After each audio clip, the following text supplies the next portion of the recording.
really, content marketing is for two people. Obviously, the businesses and the clients that pay the bills.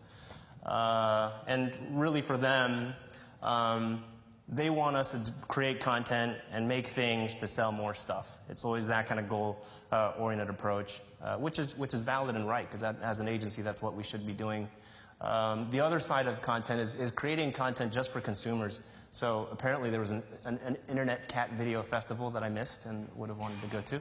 But thinking about who these people are, and at the end of the day, when we're creating content for consumers, it's less so much about the business and the business need. It's about how do we create something that's entertaining, where we entertain them and give them the tools to entertain their friends, kind of that virality of content that's obviously so key.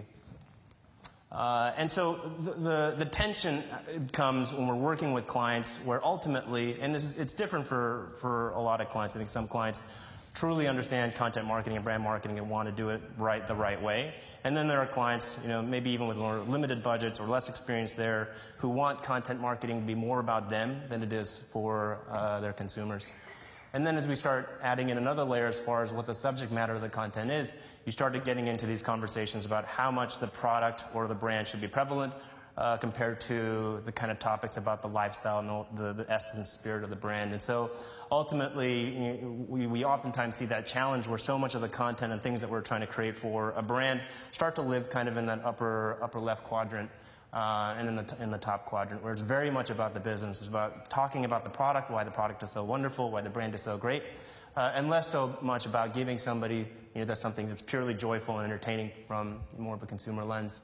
So if you go to the next slide. Yeah. So for us, branded content and content marketing should live in this place. And that's not to say that we do less of the things that you saw on the other slide, but at the end of the day, content marketing has its own purpose, and it isn't advertising all the time.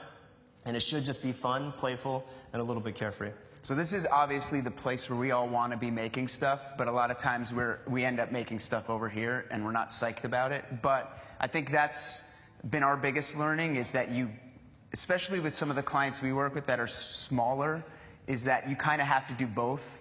You have to get the trust a little bit and do some of the stuff you don't want to do so that you can do the stuff that you do want to do. And that's kind of what we think it means. So obviously it's a unique platform. We know there's a category for it now. It can.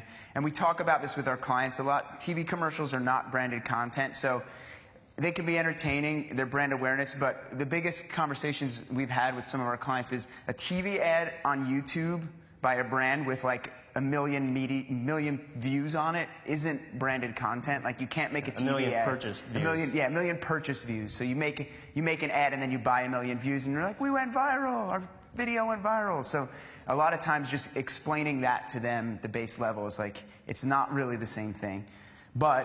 And we talked about this, branded content can run on TV, and we've seen that happen, which is awesome. Like the Chipotle did the Back to the Start ad, which is really just like it was a music video that they had a smart media placement for. Samsung just did the new thing with Jay-Z, where they basically made his album go platinum in a day when they bought 1 million copies. Now they're giving it to people who have phones, and that's branded content.